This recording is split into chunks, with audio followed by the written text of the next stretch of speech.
প্ৰথমে মই সংগীতাই বনালো সকলোকে এটা নতুন ভিডিঅ'লৈ স্বাগতম জনালো। আজি আপোনালোকৰ কাৰণে খাজা ৰেচিপি এটা লৈ আহিছোঁ। কিদৰে বনালে হোটেলৰ দৰে মচমচীয়া হয় টিপছসহ সকলোখিনি ষ্টেপ বাই ষ্টেপ দেখুৱাই গৈছোঁ। আশা কৰোঁ ৰেচিপিটো চাই ভাল পাব। তেনেহ'লে বেছি দেৰি নকৰি আহকচোন আজিৰ ৰেচিপিটোৰ মাজলৈ আমি আগবাঢ়োঁ। খাজা বনাবৰ কাৰণে ইয়াত মই চাহ খোৱা কাপৰ জোখেৰে ময়দা লৈছোঁ 2 কাপ।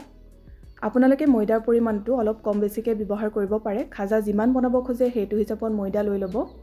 তাৰপিছতে দিছোঁ সামান্য পৰিমাণৰ নিমখ, সৰু চামুচেৰে আধা চামুচতকৈও কমকৈ দিছোঁ আৰু গোটেইখিনি মিলাই লৈছোঁ।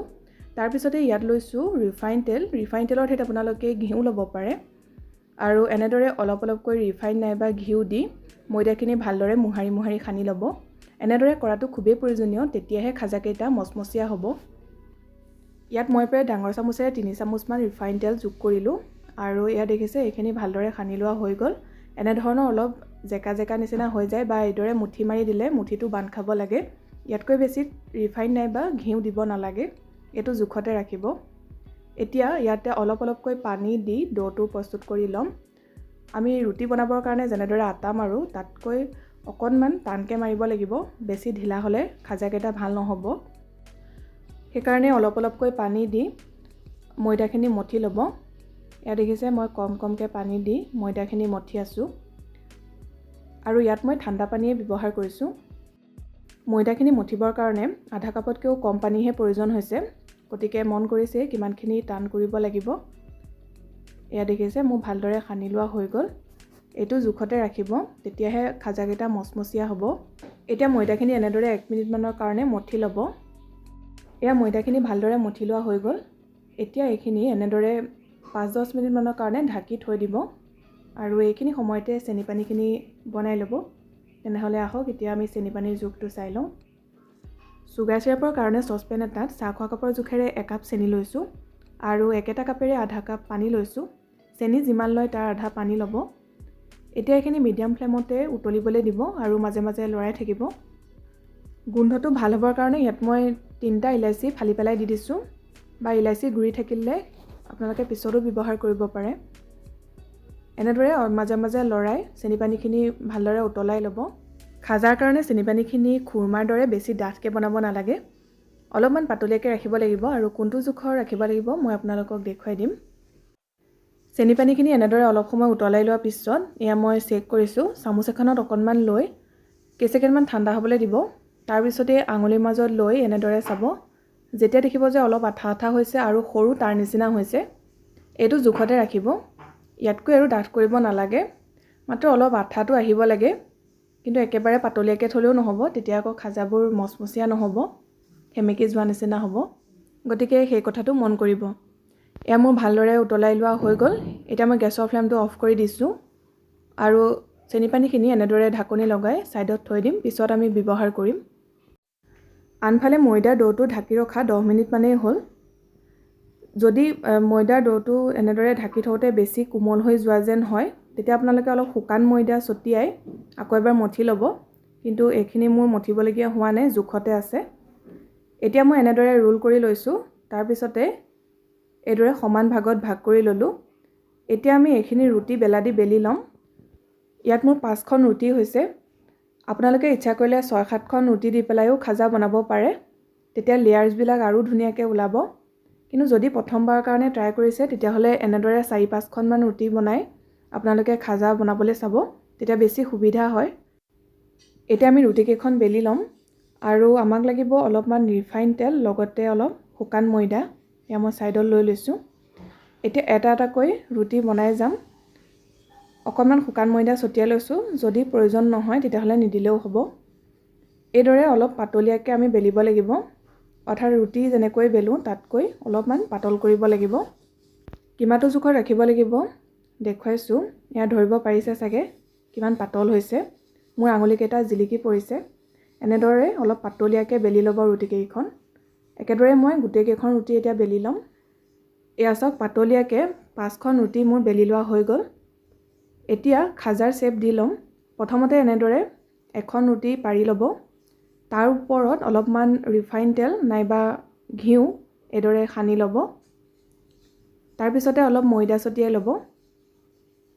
এনেদৰে কৰাটো খুবেই প্ৰয়োজনীয়, তেতিয়াহে খাজাকেইটা খুবেই মচমচীয়া হ'ব আৰু লগতে ইটোৰ লগত সিটো ৰুটি লাগি নধৰিব, তেতিয়া লেয়াৰ্ছখিনিও ধুনীয়াকৈ ওলাব। গতিকে এনেদৰে তেল সানি লোৱাৰ পিছত ময়দা ভালদৰে সানি ল'ব। এতিয়া ৰুটিখনৰ ওপৰত আৰু এখন ৰুটি এইদৰে দি ল'ব।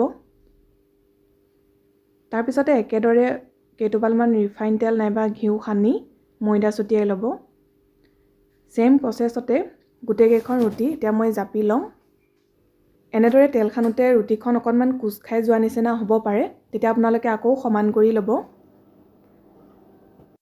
এয়া চাওক, মোক 5খন ৰুটি ইখনৰ ওপৰত সিখন জাপি লোৱা হৈ গ'ল আৰু একেবাৰে ওপৰখনতো তেল মোহাৰি ময়দা এনেদৰে ছটিয়াই সানি ল'ব। এতিয়া আমি এটা ৰোল বনাব লাগিব। প্ৰথমতে এনেদৰে যিমানখন ৰুটি লয় গোটেইখিনি এনেকৈ ধৰি ল'ব। এতিয়া এটা ছাইডৰ পৰা এইদৰে পকাই যাব। এই ৰোলটো বনাওঁতে এটা কথা মন কৰিব, ইয়াত যাতে হাৱা সোমাব নোৱাৰে, গতিকে খুব লাহে লাহে এনেদৰে ৰোলটো বনাই ল'ব। আৰু যদি ৰুটিবোৰ কোচ খাই যোৱা যেন হয় তেতিয়াহ'লে সমান কৰি কৰি ল'ব। এয়া দেখিছে, মোৰ ভালদৰে ৰোলটো বনাই লোৱা হৈ গ'ল। এতিয়া একেবাৰে কাষৰ ৰুটিখিনি এনেদৰে অলপমান পানী লগাই ইখনৰ ওপৰত সিখন লগাই দিব, তেতিয়া ধুনীয়াকৈ আঠা লাগি ধৰিব আৰু ভাজোতে খোল খাই নাযায়। গতিকে এই ষ্টেপটো আপোনালোকে স্কিপ নকৰিব। এইদৰে কাষৰ অংশখিনি ভালদৰে চিল কৰি ল'ব, যাতে পিছত ভাজোতে খোল খাই নাযায়। এতিয়া আমি এই ৰোলটোৰ পৰা খাজাৰ শ্বেপ দি ল'ম।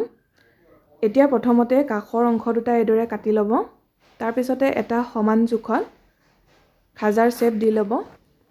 আৰু মন কৰিছে কেনেদৰে কাটিছোঁ, এনেদৰে আগটোত ধৰি অকণমান হেঁচি দিব, তেতিয়া ধুনীয়াকৈ কাট খাই যায়।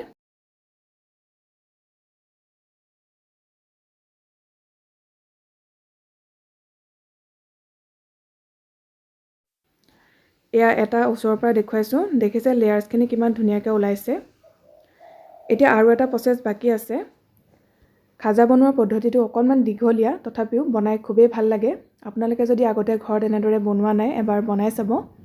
এতিয়া এপিচ এপিচকৈ লৈ এইদৰে ওপৰে ওপৰে বেলি দিব। খুব বেছি জোৰেৰে হেঁচি নিদিব।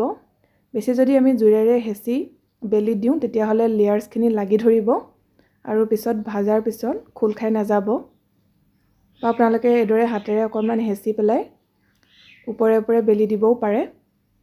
এনেদৰে মই গোটেইখিনি কৰি ল'ম।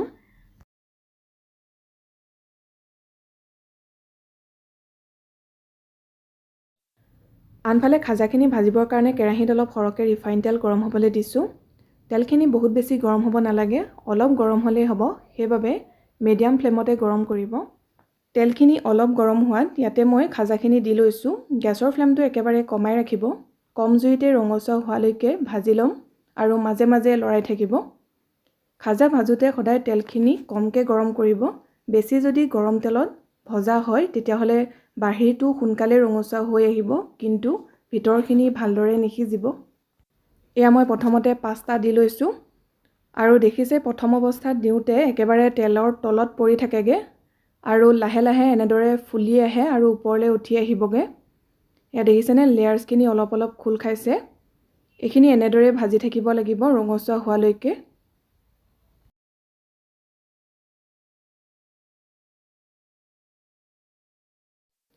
কম জুইত অলপ সময় ভাজি লোৱাৰ পিছত দেখিছে খাজাকেইটা ধুনীয়াকৈ ফুলি আহিলে, লগতে ৰংটোও ধুনীয়া হৈ পৰিল।